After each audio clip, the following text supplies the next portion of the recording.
తనపై నమ్మకంతో ఎల్లారెడ్డి టికెట్ కేటాయించడం సంతోషకరమని పార్టీ పెద్దలకు ప్రజలకు రుణపడి ఉంటారని ఎల్లారెడ్డి కాంగ్రెస్ అభ్యర్థి మదన్ మోహన్ రావు తెలిపారు. సర్వేల ఆధారంగా తనకు టికెట్ కేటాయించారని, కానీ కావాలని కొందరు దుష్ప్రచారం చేస్తున్నారని ఆయన తెలిపారు. ఎల్లారెడ్డిలో బీఆర్ఎస్ పని అయిపోయిందని, బీఆర్ఎస్ అరాచకాలతో విసిగిపోయిన ప్రజలు హస్తం పార్టీ వైపు చూస్తున్నారంటున్న మదన్ మోహన్ రావుతో మా ప్రతినిధి Naveen face to face. Kamareddy ఇటు కాంగ్రెస్ ప్రవేశించిన రెండో జాబితాలో ఇటు ఎల్లారెడ్డి నుండి కూడా మదన్ పేరు ప్రపాదిస్తూ నిర్ణయం తీసుకుని దీనిపై మాత్రం మాట్లాడుతూ మదన్ మోహన్ ప్రవేశించారు. చెప్పండి, ప్రధానంగా కామారెడ్డి ఇటు ఎల్లారెడ్డి కూడా మీ పేరు ప్రకటిస్తూ నిర్ణయం తీసుకుని ఎలా ఇస్తున్నారు? ఎల్లారెడ్డిలో చాలా సంతోషంగా ఉంది. ఎల్లారెడ్డి అభ్యర్థిగా రావడం కాంగ్రెస్ పార్టీ తరఫున 100% ఈరోజు ఎల్లారెడ్డి ప్రజలందరికీ కూడా, కాంగ్రెస్ పార్టీ అందరికీ కూడా వారికి ప్రత్యేకంగా నమస్కారాలు, అభినందనలు. అంటే ఇక్కడ కూడా వర్గపోరు కూడా నెలకొంది. సుభాష్ రెడ్డి కూడా మీకు వ్యతిరేకంగా కూడా పోటీ చేస్తామంటున్నారు, ఎలా చూస్తున్నారు? వర్గపోరు ఏం లేదు, ఇక్కడ వర్గపోరు ఏం లేదు. ప్రజలు ఆల్రెడీ డిసైడ్ అయిపోయారు. ఇక్కడ కాంగ్రెస్ పార్టీకి మదన్ మోహన్ కోటేద్దామని ప్రజలు డిసైడ్ అయిపోయారు కనుక అటువంటిది ఏ సమస్య లేదు మాకు.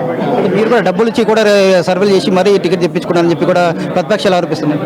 మదన్ మోహన్ డబ్బులు ఇచ్చి చేయాల్సిన అవసరం లేదు. ఎందుకంటే 100 సర్వేలు అయినాయి, ఇక్కడ 100 ఫ్లాష్ సర్వేలు కానీ కనుక అన్ని సర్వేలలో కూడా ఇవాళ చిన్న హోటల్కి పోయినా, చిన్న షాప్కి పోయినా, చిన్న ఊర్లోకి పోయినా కానీ మదన్ మోహన్ చెప్తున్నారు, చిన్న తాండాకు పోయినా మదన్ మోహన్ చెప్తున్నారు.